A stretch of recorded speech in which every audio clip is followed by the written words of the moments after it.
सुंदरवन एक बहुत ही खुशहाल जंगल था। यहाँ के पक्षी बहुत ही सीधे और मेहनती थे। ज्यादातर जंगल के पक्षी खेती करते थे। इस जंगल की चिड़िया भी एक दूसरे से मनमुटाव नहीं रखती थी। अरे टूनी और टूनी, घोंसले में है क्या? जी दीदी आई। ये ले, सुबह खीर बनाई थी। पिंकी चिड़िया को बहुत पसंद है ना, तो सोचा उसके लिए भी ले आऊं। बहुत अच्छा किया दीदी, 1 मिनट रुकिए। तब तक आप लोग हमारे इस वीडियो को लाइक और अगर आपने हमारे चैनल को सब्सक्राइब नहीं किया है तो जल्दी से सब्सक्राइब कर लें और कमेंट सेक्शन में जरूर बताएं कि आपको हमारी ये कहानी कैसी लगी। टूनी चिड़िया भी गई और कुछ लेकर आई। कल मैं जंगल के बाजार गई थी और वहाँ मुझे सुनहरी की मनपसंद बताशे मिले। आप उसे ये दे दीजिएगा। ठीक है टूनी। जंगल के पक्षियों को अपनी परवरिश पर नाज था। एक दिन कालू कौवा टुनटुनी चिड़िया आपस में बातें करते हैं। टुनटुनी, हमारा जंगल कितना खुशहाल है ना? खुशहाल कैसे नहीं होगा? ये सब हमारे संस्कार है। बच्चों में आपस में इतना प्रेम है कि ये सब एक साथ एक ही परिवार की तरह रहते हैं। हाँ, तभी तो इसे सुंदरवन परिवार कहते हैं। उनकी खुशियाँ ज्यादा दिन नहीं टिकती और उनके साथ भी यही हुआ। एक रात तेज आंधी चलने लगी। आंधी के साथ तूफान चल पड़ा। जंगल के पक्षी डर गए। बचाओ, कोई मुझे बचाओ। टुनटुनी जोर से सारे पक्षियों को आवाज लगाती हुई कहती है, अरे आज तो बहुत बड़ा तूफान आ गया। सारे पक्षी जंगल के मंदिर चलो, अब भगवान ही हमारी रक्षा करेंगे। जंगल के चिड़ियों कौवे सभी पक्षियों को मंदिर तक ले जाने लगी। जंगल का मंदिर बहुत ही पुराना था और ये मंदिर एक गुफा के अंदर बना था। बाहर हो रहे आंधी तूफान का मंदिर पर कोई असर नहीं था। जंगल के सारे पक्षी मंदिर के अंदर सुरक्षित थे। लगातार कई घंटों तक आंधी तूफान थमा नहीं। एक एक करके जंगल के सारे घोंसले टूट गए। अगली सुबह जब आंधी थम गई तो जंगल के पक्षी गुफा वाले मंदिर से बाहर आए और अपने जंगल की हालत देखकर रो पड़े। हे भगवान, ये क्या हो गया? तुझसे हमारी खुशी नहीं देखी जाती क्या? भगवान, अब हम क्या करेंगे? अब क्या कर सकते हैं? एक बार फिर सब चीजों को शुरुआत से शुरू करना पड़ेगा। लेकिन हम खाएंगे क्या? हमारी तो फसल ही बर्बाद हो गई। भगवान हमारी मदद करेंगे। हम यूं ही हार मानकर नहीं बैठ सकते। हमें खुद ही अपनी परिस्थिति बदलनी होगी। तभी जंगल के सरपंच सभी पक्षियों से कहते हैं, हाँ बेटा, हम सबको मिलकर एक बार फिर से सुंदरवन जंगल को बनाना होगा। जंगल के पक्षी जानते थे कि अब उन्हें एक दूसरे का साथ देना होगा। सभी पक्षी अलग अलग काम में पड़ गए। कालू कौवे के साथ कुछ पक्षी खेतों में अच्छी फसल निकालने गए और टुनटुनी चिड़िया के साथ कुछ पक्षी घोंसले बनाने में लग जाते हैं। हम छत कैसे बनाएंगे? हमारे जमाने में तो बांस के घर बनाना सबसे आसान काम था। हमें भी वैसे ही बांस के घर बनाने चाहिए। हरी काका, यही सही रहेगा। और इस जंगल में बांस के पेड़ भी हैं, लेकिन हमें बांस कहाँ से मिलेंगे? मुझे पता है वो कहाँ है। टुनटुनी चिड़िया उन पक्षियों को बैम्बू के पेड़ों के पास ले आई। अरे वाह, इतने सारे बम्बू के पेड़! इससे तो हम पूरा जंगल बना सकते हैं। पर इतने सारे पेड़ काटकर जंगल बनाने में हम सबकी खटिया खड़ी हो जाएगी। अरे तो चिंता मत कर टूनी, हम सब एक दूसरे का साथ देंगे और देखना जल्दी ही जंगल बन जाएगा। फिर सभी पक्षियों ने मिलकर बैम्बू काटने का काम शुरू किया। बैम्बू मोटे मोटे थे जिन्हें काटने में सभी पक्षियों के पसीने छूट रहे थे। एक बम्बू काटने में इतनी मेहनत, बाप रे। चल अभी मैं काटती हूँ, तू थोड़ा आराम कर ले। ठीक है। वो बारी बारी बैम्बू काट रहे थे। कई घंटे बीत गए पर अब तक कुछ ही बैम्बू काट पाए थे। टुनटुनी चिड़िया सभी पक्षी बहुत उदास हो जाते हैं। हे भगवान, थोड़ी देर में अंधेरा होने वाला है। हमें कल सुबह से ही नए घोंसले बनाने हैं। हमारे बच्चे भी भूखे प्यासे बैठे हमारा इंतजार कर रहे हैं। हमारी मदद कर भगवान, हमारे बच्चों की खातिर हमें कोई रास्ता दिखा। टुनटुनी चिड़िया के रोने की आवाज सुनकर तभी एक बैम्बू में से रोशनी के साथ लाल परी निकलती है और टुनटुनी चिड़िया से कहती है, टुनटुनी रो मत, मैं तुम्हारी ये समस्या सुलझा सकती हूँ। तुम्हें जितनी बांस की लकड़ियाँ चाहिए वो हर दिन सुबह तुम्हारे जंगल के बाहर तुम्हें मिलेंगी, पर तुम्हें मुझे एक वचन देना होगा कि तुम इस जादुई बांस के पेड़ और इस जंगल के रहस्य के बारे में किसी को नहीं बताओगी। हम वचन देते हैं, हम किसी को ये बात नहीं बताएंगे। अगली सुबह जब उठे तो जंगल के बाहर ही ढेर सारी बांस की लकड़ियाँ थी। बांस की लकड़ियाँ देखकर सभी बहुत खुश होते हैं। फिर सभी पक्षी मिलकर बांस से अपने घोंसले बनाते हैं और उसमें खुशी खुशी रहने लगते हैं।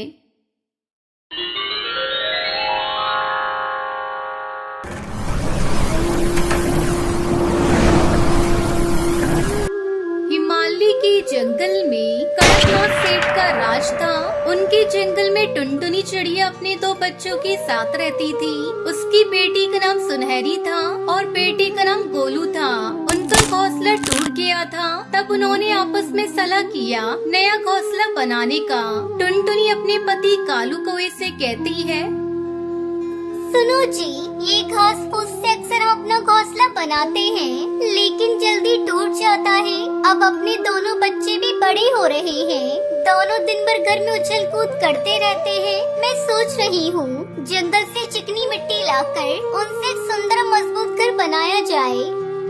बात तो तुम्हारी सही है भाग्यवान, लेकिन हमें अपने बच्चों को समझाना होगा कि वो बाहर ना जाए, क्योंकि तुम्हें पता है यहाँ वो दुष्ट कड़कनाथ सेठ का राज चलता है। अगर हमारे बच्चों ने कोई भी गलती कर दी तो वो हमारे बच्चों को मार डालेगा।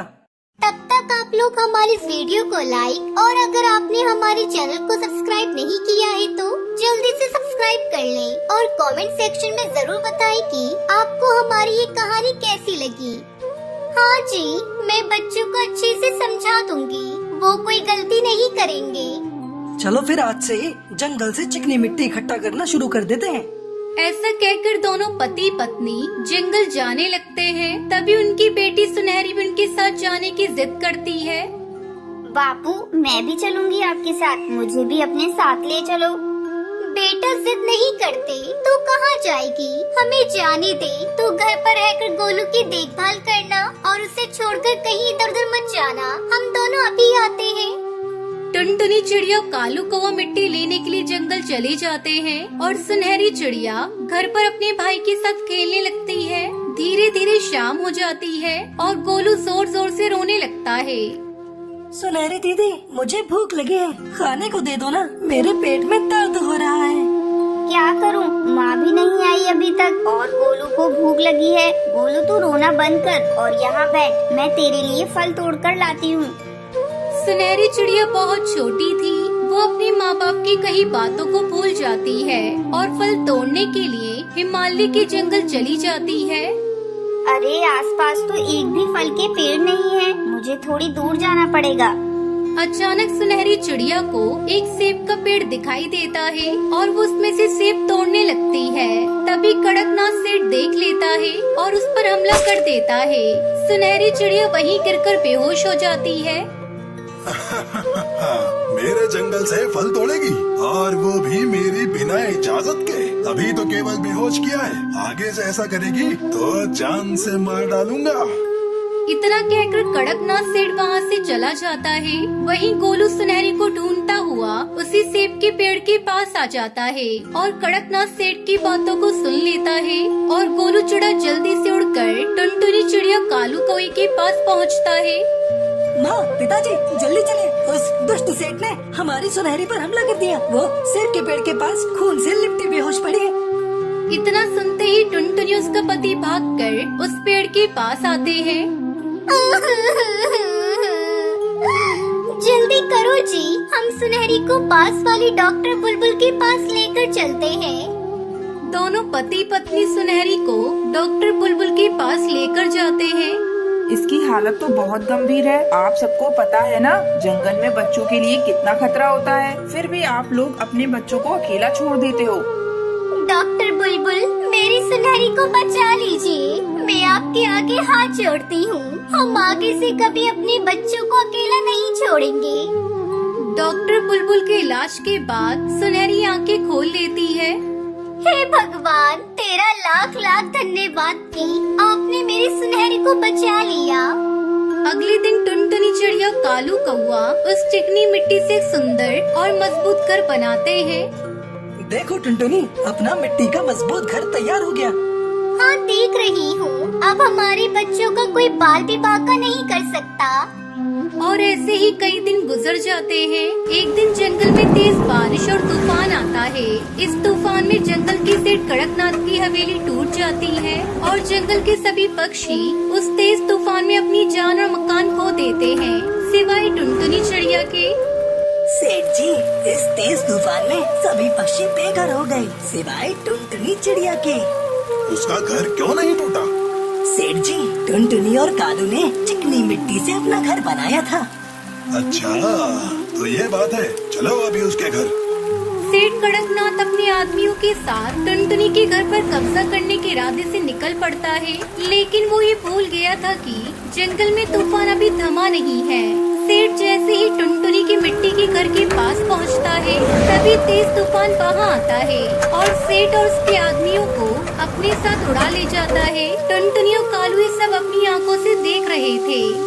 हे भगवान, तेरा लाख लाख शुक्र है, आज तूने हमें बचा लिया, वरना मैं कहाँ अपने बच्चों को इस तेज तूफान में लेकर कहाँ कहाँ भटकते। और इस तरह जंगल के सभी पक्षी उस दुष्ट सेठ कड़कनाथ से आजाद हो जाते हैं और फिर दोनों पति पत्नी अपने बच्चों के साथ उस मिट्टी के घर में खुशी खुशी रहने लगते हैं।